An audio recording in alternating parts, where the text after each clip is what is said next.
Welcome student. आज हम class 11 OCM BA उसका चैप्टर 2 बिजनेस सर्विसेज 1 उसका पार्ट 2 जो है उसके बारे में डिस्कशन करेंगे। ओके, तो डायरेक्टली हम ये स्टार्ट करते हैं। तो यहाँ पे पहली स्लाइड में आ रहा है प्राइवेटाइजेशन ऑफ इंश्योरेंस। तो पहले तो ये जो इंश्योरेंस है वो इंडिया में प्राइवेट सेक्टर के अंदर वो इनिशियलाइज हुआ था, मतलब कि उसकी शुरुआत हुई थी। ब्रिटिश कॉलोनी जो थी इंडिया के अंदर, उसने फॉरेन इंश्योरेंस कंपनी जो है यहाँ पे इंश्योरेंस बिजनेस उसने स्टार्ट किया था।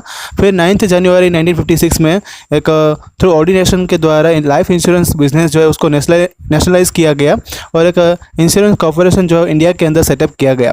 और उसका एनालाइज और अप्रिसिएशन मतलब की तारीफ करने के लिए जो इंश्योरेंस कंपनी का सेक्टर जो था उसकी वर्किंग की एक कमेटी बनाई गई। उसका नाम रखा गया था insurance regulatory and development authority IRDA, जिसको 1999 में सेटअप किया गया था। और उसको सपोर्ट करने के लिए, मतलब कि इंश्योरेंस कंपनी को सपोर्ट करने के लिए, उसको हेल्प करने के लिए IRDA का इस्टेब्लिशमेंट हुआ।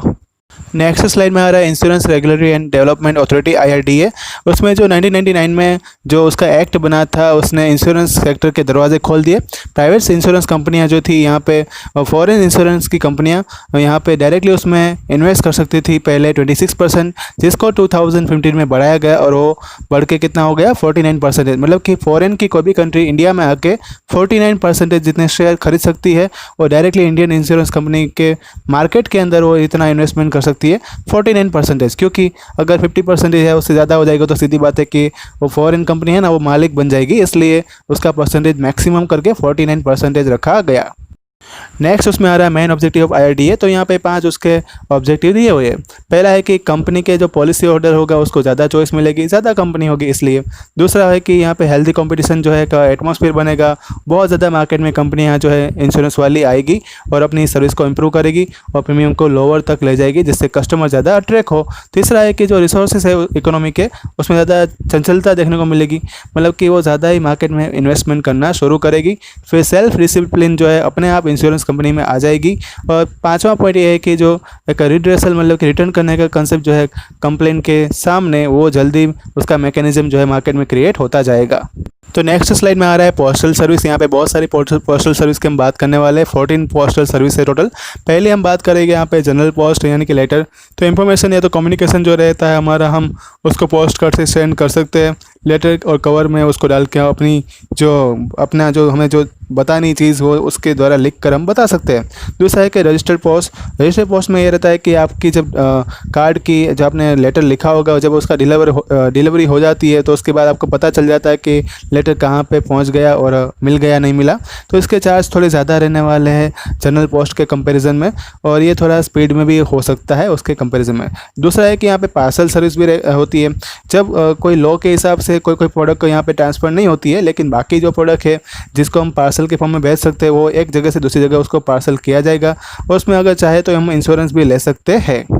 नेक्स्ट स्लाइड में आ रहा है उसका 4th point value payable post. तो अगर कोई प्रोड्यूसर है या तो सेलर जो है वो एक ऑर्डर उसको मिलता है और वो डायरेक्टली सेंड करना चाहता है अपने पार्सल का, तो वो पोस्टल डिपार्टमेंट के द्वारा भेज सकता है और रिसीवर जो है वो रिसीवर उसको पे कर देगा और पार्सल चार्ज भी उसको देना पड़ेगा।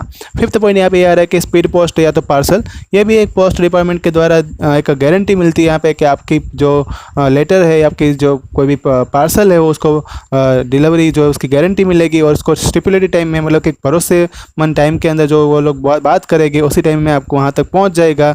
और दूसरी बात कि यहाँ पे उसके चार्ज जो रहने वाले, मतलब कि जो पेमेंट जो होगा उसका ज़्यादा रहने वाले है जो नॉर्मल पोस्ट में या तो पार्सल में जो रहता है उसके कंपैरिजन में। दूसरी बात कि अगर यहाँ पे हम इंश्योरेंस लेना चाहते हैं अपने प्रोडक्ट का तो हम ले सकते हैं। नेक्स्ट स्लाइड में आ रहा है एक्सप्रेस पार्सल। ये सर्विस जो है वो इंडिविजुअल और बिजनेस यूनिट दोनों के लिए अवेलेबल होता है।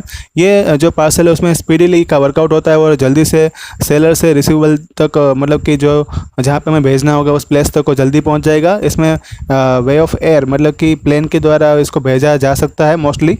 और दूसरा है कि यहाँ पे सेविंग सर्विस। तो पोस्टल डिपार्टमेंट भी बहुत सारी बैंक की तरह ये सुविधा दे रही है आजकल। उसमें अलग अलग स्कीम निकाल रही है, जैसे कि सेविंग अकाउंट हो गया, फायर रिकरिंग डिपॉजिट हो गई, टर्म डिपॉजिट हो गई, मंथली इनकम प्लान हो गया, सीनियर सिटीजन सेविंग सर्टिफिकेट, फिर पब्लिक प्रोविडेंट फंड हो गया, 5-10 ईयर किसान विकास पत्र हो गया, सुकन्या समृद्धि अकाउंट। ऐसे बहुत सारी स्कीम जो है पोस्टल सर्विस के द्वारा अभी मिल रही है। नेक्स्ट स्लाइड में आ रहा है रिकरिंग डिपॉजिट। तो यहाँ पे एक स्कीम रहती है जिसके द्वारा अकाउंट होल्डर को एक जो अमाउंट जो है पोस्ट के द्वारा डिसाइड किया जाता है वो मंथली पे करना होता है और पोस्ट ऑफिस में जाके अमाउंट जो है पे करना होता है। आजकल ये ऑनलाइन सुविधा भी उपलब्ध हो चुकी है। इसमें 5 साल के बाद जो अकाउंट अब जब मैच्योरिटी पे आ जाएगा तो प्रिंसिपल के साथ साथ जो इंटरेस्ट मिला होगा वो अकाउंट होल्डर को दिया जाएगा। फिर है टर्म डिपॉजिट। तो टर्म डिपॉजिट में एक इसको फिक्स डिपॉजिट की तरह ही होती है और उसमें ये ड्यूरेशन भी रहता है 1 साल, 2 साल, 3 साल या तो 5 साल का। और ये जो हमारा मल्टीपल होगा यहाँ पे जो डिसाइडेड होगा उसी के हिसाब से हम उसमें ओपन करवा सकते हैं और उसके रुपीज़ भी जो यहाँ पे डिसाइडेड हो गए प्री डिसाइडेड उसी के हिसाब से हमें वहाँ पे जो है डिपॉजिट करने होते हैं। नेक्स्ट स्लाइड में आ रहा है नेशनल सेविंग सर्टिफिकेट, मतलब कि एनएससी। जो भी एनएससी वाला सर्टिफिकेट चाहता है उसमें मतलब कि इन्वेस्टमेंट करना चाहता है उसको ये पोस्ट ऑफिस में जाके इसको परचेस करना पड़ता है। इसका ड्यूरेशन जो है मोस्टली सेविंग सर्टिफिकेट का 5 या 10 साल का होता है। नेक्स्ट उसमें आ रहा है किसान विकास पत्र। तो डिपॉजिटर जो है किसान विकास पत्र के आधार पर जितना वो इन्वेस्टमेंट करेगी उसके 100 मंथ बाद मतलब कि 8 साल और 4 महीने बाद उसको जो भी उसकी डिपॉजिट होगी उसका डबल पैसा उसको मिल जाएगा। और जब वो इतने साल बाद वापस पोस्ट ऑफिस आएगा तो उसको वो इंटरेस्ट के साथ मतलब कि डबल पैसा जो मिला होगा उसको वो लेके जा सकता है। नेक्स्ट स्लाइड में आ रहा है पब्लिक प्रोविडेंट फंड। तो इसमें कोई भी इंडिविजुअल जो है उसमें अकाउंट ओपन करवा सकता है पब्लिक प्रोविडेंट फंड में और इसमें जो ड्यूरेशन रहता है वो 15 साल तक का रहता है और मिनिमम अमाउंट जो उसमें पे करना होता है 500 रुपया पर एनम, मतलब कि प्रति साल हर साल हमें 500 रुपये उसमें डिपॉजिट करना रहेगा।